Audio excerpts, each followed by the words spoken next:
Kwale wamewalaumu pakubwa viongozi wa serikali kufuatia hali duni ya miundombinu katika eneo hilo. Na kama anavyoeleza mwanahabari wetu wa Kwale Brivian Simiyu, ni kwamba wakazi hao wameapa kufanya mabadiliko ya uongozi katika uchaguzi mkuu ujao wa mwaka wa 2027.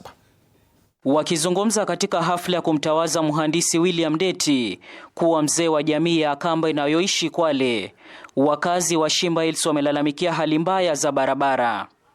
Wakazi hawa wanadai kuwa barabara hizi hazipitiki, hususan wakati huu wa msimu wa mvua zinazoendelea kushuhudiwa.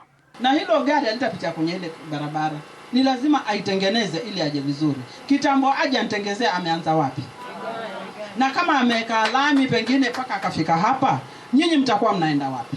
Si mtakuwa mnapitia hiyo njia?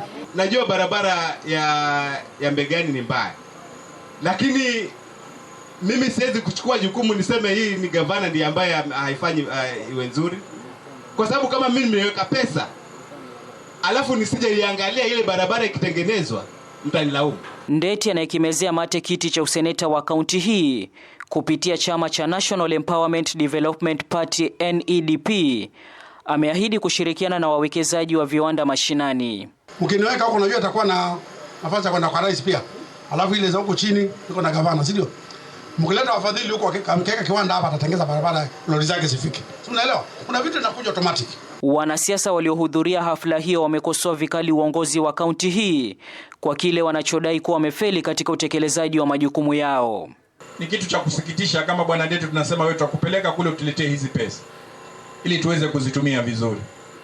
Barabara hazipitiki na hii sehemu yetu ni sehemu ya ukulima.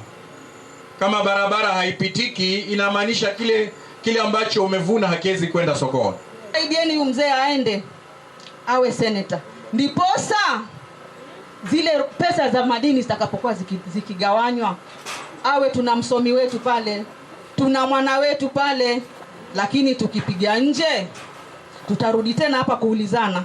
Nikiripotia TV47, mimi ni Brivian Simiyu.